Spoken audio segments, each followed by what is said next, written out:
En cette année 2022, qui s'achève et qui commémore les 200 ans du déchiffrement des hiéroglyphes égyptiens par Jean-François Champollion, nous avons regretté que M. Macron ne porte pas son choix sur cet homme, dont le destin fut lié à l'Égypte ancienne, pour être candidat à une panthéonisation qui aurait alors été symbolique.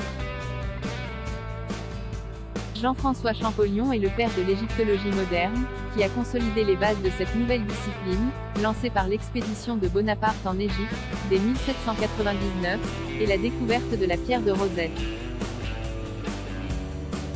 Certes, nous saluons les événements qui ont honoré la prouesse intellectuelle de Champollion à divers endroits sur le territoire national. Les expositions organisées ont permis aux visiteurs, et surtout aux jeunes générations, de découvrir ou redécouvrir la vie de cet éminent scientifique, digne enfant des Lumières. Mais est-ce bien suffisant pour un homme de cette envergure? Il serait alors le premier représentant de l'égyptologie moderne à entrer au Panthéon, ne serait-ce que partiellement. En effet, de son vivant, il émit à son frère Ayné le souhait d'avoir une place, à côté de Fourier, qu'il estimait, au cimetière du Père-Lachaise. Ne pouvant aller à l'encontre de sa décision, sa panthéonisation serait concrétisée par une plaque honorifique.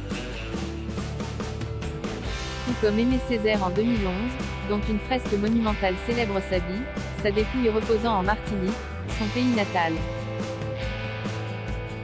Il n'est pas illusoire de constater une lente déconstruction de l'esprit national dans plusieurs domaines de notre société.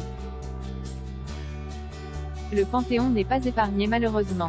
Il semble qu'honorer nos compatriotes soit devenu désuet, voire un acte nationaliste que l'on regarde de biais.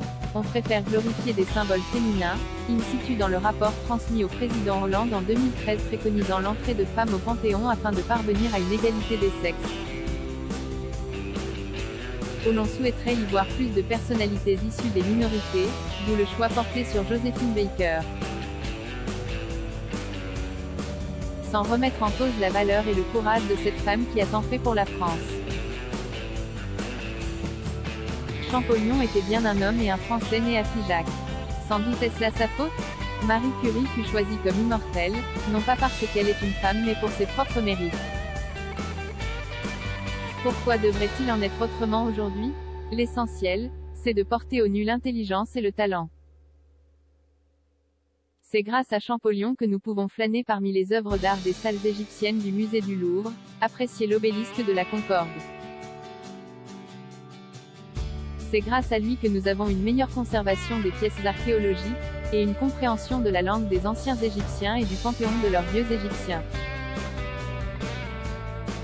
Aujourd'hui, la panthéonisation est devenue un acte politisé.